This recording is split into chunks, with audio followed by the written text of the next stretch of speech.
सबको जय यीशु की। प्रभु यीशु क्रिस्त में प्यारे भाइयों बहनों, नवजीवन का संदेश इस शीर्षक के अंतर्गत प्रतिदिन का ईश्वर का जीवंत वचनों को सुनने के लिए, समझने के लिए, उन वचनों को ग्रहण करते हुए उन वचनों के अनुसार जीवन बिताने के लिए, प्रभु की सच्ची गवाही बनने के लिए, सच्चे साक्षी बनने के लिए और आध्यात्मिक जीवन में आगे बढ़ने की कृपा मांगने के लिए मैं आप सभी लोगों का हार्दिक स्वागत करता हूं।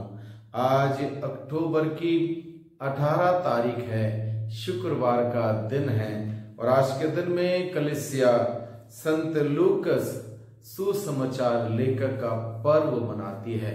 संत लूकस ने प्रभु यीशु की जीवनी को अपने शब्दों में व्यक्त करते हुए समस्त मानव जाति के सम्मुख प्रस्तुत किया, ताकि लोग संत लूकस के द्वारा रचित सुसमाचार को पढ़ते हुए प्रभु को जाने, प्रभु को माने, प्रभु के नजदीक आए। विशेष रूप से हर जाति, धर्म, वर्ग के लोगों को संत लूकस ने अपने सुसमाचार के द्वारा प्राथमिकता देते हुए हर किसी को प्रभु की दया, प्रभु की क्षमा और प्रभु की आशीष और बरकत प्राप्त करने के लिए एक सुअवसर प्रदान किया है। इसलिए आज के दिन में हम लोग विशेष रूप से संत लूकस की मध्यस्थता मांगते हुए प्रार्थना करें। जो जज्बा, जो जिज्ञासा, जो उल्लास और आनंद उनके अंदर था प्रभु के लिए, प्रभु के कार्यों के लिए, प्रभु के सुसमाचार के प्रचार प्रसार के लिए,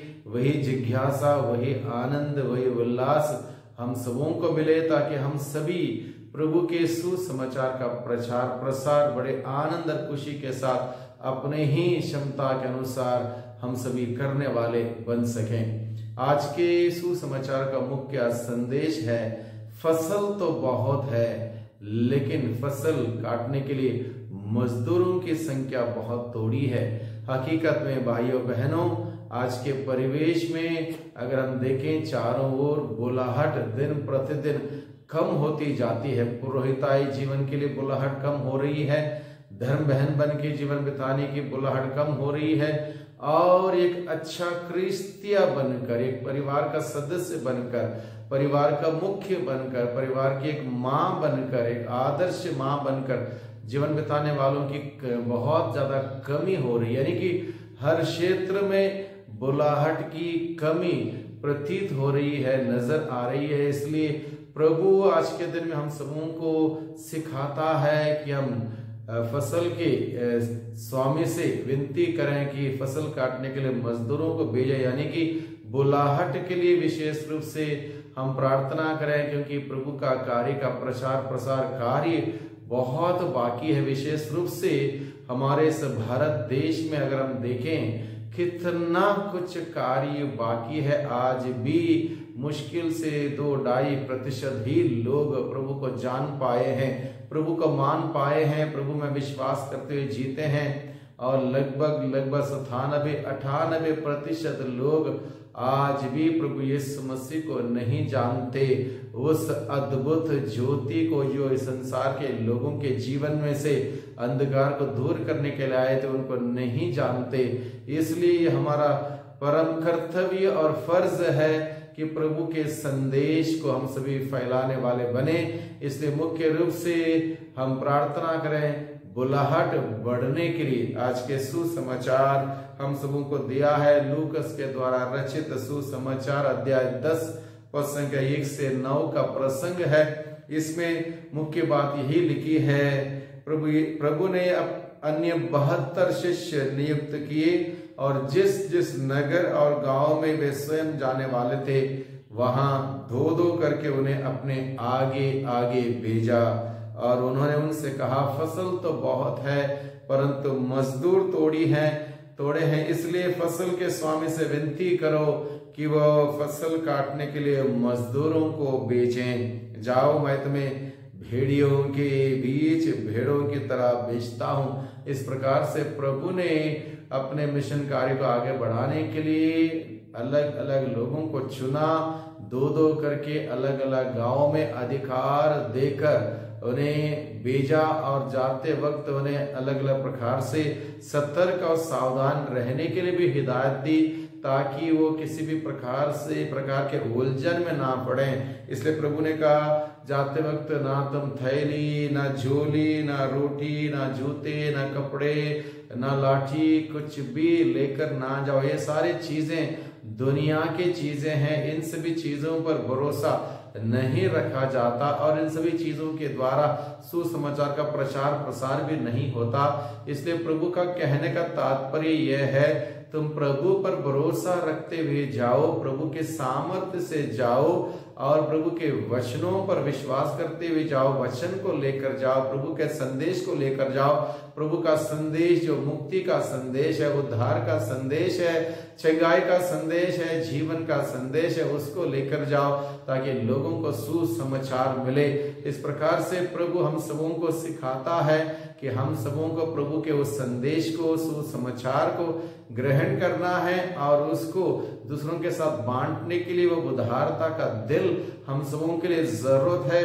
अपने जीवन अर्पित करने की आवश्यकता है और प्रभु के कार्यों को अपने ही स्तर पर करने के लिए एक उदाहरण के तौर पर सबसे पहले स्वयं के जीवन में अपनाना और उसको जीना बहुत ही जरूरी है, ताकि प्रभु की गवाही बन के जब हम जाएंगे प्रभु का संदेश का प्रचार प्रसार होगा। इसलिए प्रभु आज के दिन में हम सबों को निमंत्रण देता है, बुलाता है कि हम सभी प्रभु के संदेश वाहक बने, केवल संदेश लेकर ना जाए बल्कि स्वयं संदेश बनकर जाएं, स्वयं सुसमाचार बन के जाएं। और यही बात की जरूरत है आज के परिवेश में। इसलिए हम विशेष रूप से हम प्रभु से प्रार्थना करें, जिस प्रकार से संत लूकास को प्रभु ने चुना सुसमाचार को प्रचार प्रसार करने के लिए, हम भी प्रभु के सुसमाचार का प्रचार प्रसार करने वाले हम सभी बन सके। इसलिए प्रभु से बुलाहट की मांग करें, उदारता की मांग करें, प्रभु के प्रति समर्पित होके जीवन बिताने की विशेष कृपा की मांग करें। आज के सुसमाचार में प्रभु हमें बताता है, जिस घर में जाते वहां पर शांति का अभिवादन करो। प्रभु यीशु के नाम से शांति का अभिवादन करने के लिए प्रभु ने कहा, यानी कि आज के दिन में भाइयों बहनों हर किसी को प्रभु की शांति की आवश्यकता है। दुनिया के द्वारा हमें वो शांति, वो खुशियां, वो प्रेम, वो आजादी हमें नहीं मिलती, लेकिन प्रभु कहता है मेरे नाम से शांति का अभिवादन करो। यीशु के नाम की शांति, यीशु के नाम का प्रेम, भाईचारा बहुत ही जरूरी है आज के परिवेश में। इसलिए उसका अभिवादन करने के लिए प्रभु ने कहा, प्रभु कहता है ईश्वर का राज्य निकट आ गया। इस बात का संदेश भी देने के लिए ईश्वर का राज्य निकट आ गया है और उन्हें देखकर उनको वचन तथा चंगाई के कार्यों के साथ सुसमाचार की घोषणा करने के लिए प्रभु ने हम सबों को चुना, बुलाया, नियुक्त किया। और आज के सुसमाचार के द्वारा प्रभु बताता है हम सबों को भेजा गया इसी कार्य के लिए। अलग अलग घरों में हमें भेजा, अलग अलग इलाके में हमें भेजा, अलग अलग समुदाय में हमें भेजा, अलग अलग क्षमता के साथ। इसलिए हम इस बात को समझें, गंभीरता से इसको समझते हुए इसके अनुसार कार्य करने के लिए अपने आप को प्रभु के हाथों में समर्पित करें, ताकि प्रभु अपनी महिमा के लिए हम सबों का इस्तेमाल करें। हो सकता है हमारे अंदर बहुत सारी